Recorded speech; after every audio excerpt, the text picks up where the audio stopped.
बहुत लंबे इंतजार के बाद छत्तीसगढ़ में मंत्रिमंडल का विस्तार हुआ। प्रदेश को 3 नए मंत्री मिले, लेकिन क्या हुआ, मंत्रिमंडल विस्तार को लेकर बहुत बड़ा विवाद शुरू हो गया और मामला कहां पहुंच गया है, हाई कोर्ट। पूरी खबर बता देता हूं।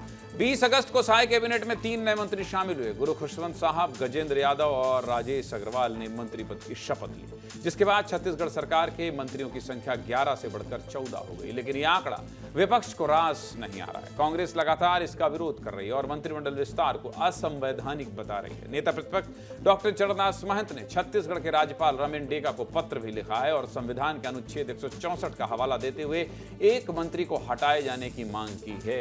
इस बीच बिलासपुर हाईकोर्ट में भी इसे चुनौती दी गई है और मंत्रिमंडल में 14 मंत्री होने का विरोध किया गया है। इस मामले पर चीफ जस्टिस रमेश कुमार सिन्हा की डिवीजन बेंच ने अर्जी लगाने वाले वसुदेव चक्रवर्ती से जवाब मांगा है, जिसमें विरोध के उद्देश्य को देखने के लिए कोर्ट ने वसुदेव चक्रवर्ती के बैकग्राउंड और समाज सेवा के कामों की जानकारी मांगी। इस मामले पर अगली सुनवाई 2 सितंबर को होगी।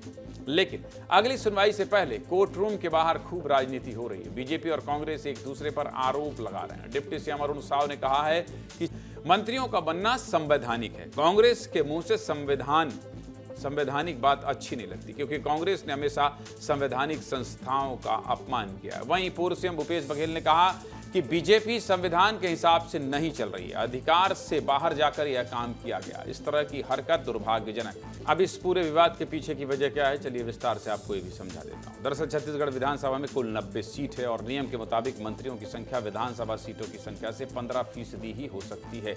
यानी कि प्रदेश के 90 विधायकों में से केवल 15% विधायक ही मंत्री बन सकते हैं और इस हिसाब से ये आंकड़ा 13.50 का होता है और अभी कुल मंत्रियों की संख्या 14 है, जो 0.5% ज्यादा है, क्योंकि छत्तीसगढ़ में इस बार हरियाणा फॉर्मूला लागू हुआ है, जिसके मुताबिक कैबिनेट में मुख्यमंत्री के अलावा 13 मंत्री हैं। समझ गया।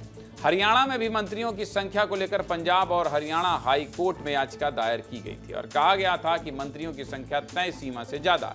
इसी तरह छत्तीसगढ़ में भी मंत्रियों की संख्या ज्यादा होने को आधार बनाकर कोर्ट का दरवाजा खटखटाया